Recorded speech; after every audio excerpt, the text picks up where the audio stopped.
wish that I could stay in this moment forever, so I can hold you in my arms. I will carry you on my shoulders as long as I'm able. Scare the monsters under your bed. Deep and abiding, liking for you is all I need. Until my heart gives in, I will do everything I can for you.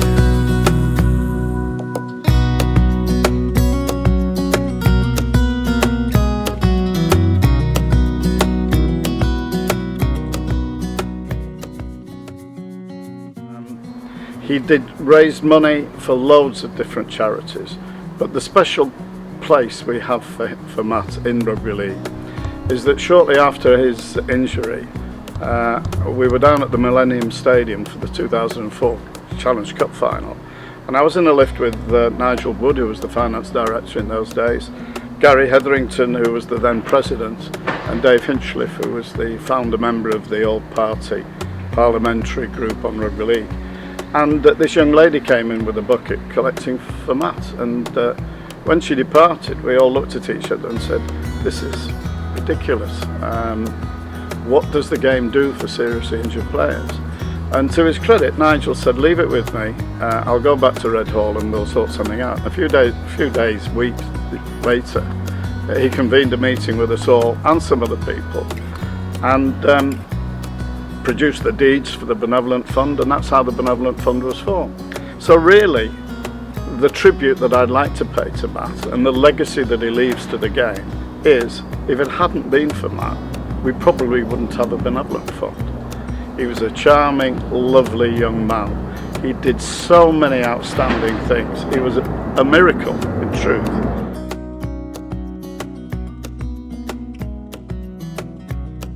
I mean, we're all faced with different challenges in life, aren't we?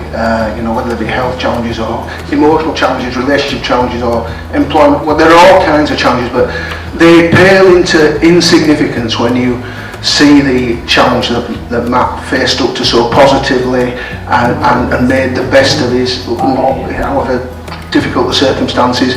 And, you know, when I stood up, I thought, I'm not going to use the word starting with I because everybody else. But how can you not? How can anybody not look at that and not be humbled, really?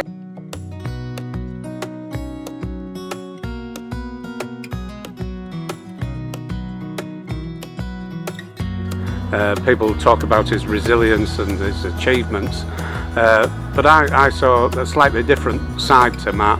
A great family man. He came from a very loving family. He was lucky enough to find Ilona and have children, and he was a devoted father as well. So when people talk about Matt's achievements, which were many, perhaps if you asked Matt himself what his greatest achievement was, it was finding love and having two beautiful children. He always considered his accident exactly that, an accident.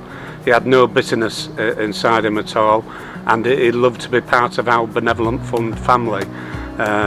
And whenever you met Matt and others met him, he would always ask first how you were, rather than wait to be asked how he was. He'd beaten so many battles before, you just expected him to go on. So when he died, it really impacted upon me as an individual, the rest of the Benevolent Fund family, and even members of my own family who grew to know and love him.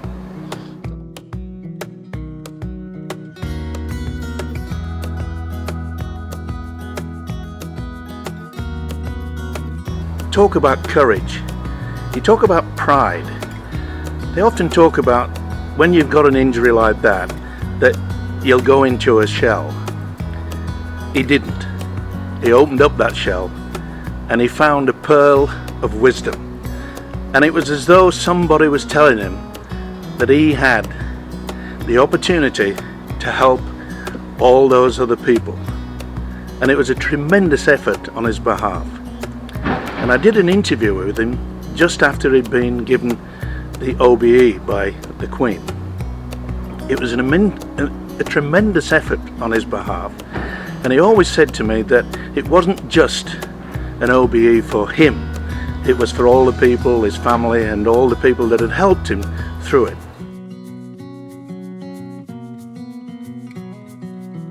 A really great occasion this. So Tim explained to me some months ago what this was going to be about, and I think they've nailed it as always. Cares and Benevolent Fund generally do.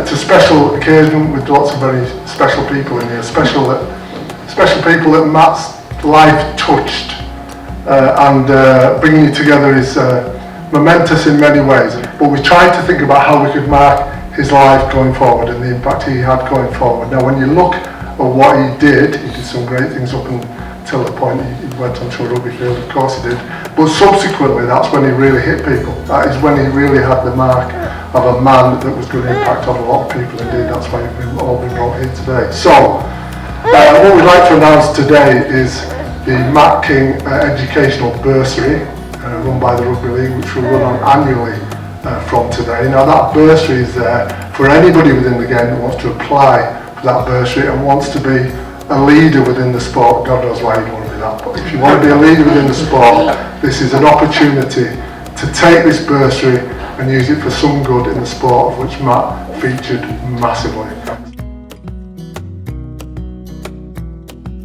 Yeah, we knew he was only with us for a short time, and he made the most of it, and the effect he had on everybody.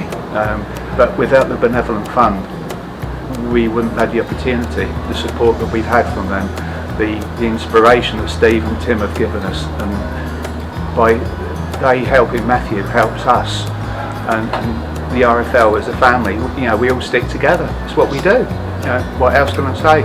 You know, we miss him dreadfully, but we respect everything that he's done, and he's left a lasting impression on the world. Nothing short. I'm not going to use the word inspirational or legend because everybody else leave them to say those things. We just remember him as our son. He was a bugger. Sorry, I'm not allowed to say that, but he was Matthew. He was Matthew. My name is Matt King. I am paralysed from the neck down following a rugby injury at the age of 17. In 2004, in my first professional rugby match, I spent 9 months in hospital recovering, following which I've been fortunate enough to read law at university and now work for a Formula One team as a lawyer and as a motivational speaker. But more than that, I'm proud of the fact that I've rebuilt my life and lead a relatively normal life. That down the pitch, I thought my life was over. The life as I'd known it was over. But when I accepted what happened and started to look for what I could still achieve in life, that was when it dawned on me that anything is possible in life. You know, as somebody paralysed from the neck down and ventilator dependent, the fact that I've been able to go skiing, complete global marathons, work as a solicitor for a Formula One team, carry the Olympic torch, these are all things that have only been achieved by focusing on what I can do, all the positives that remain.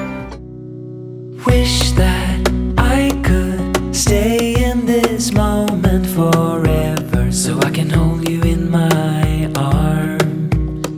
I will carry you on my shoulders as long as I'm able. Scare the monsters under your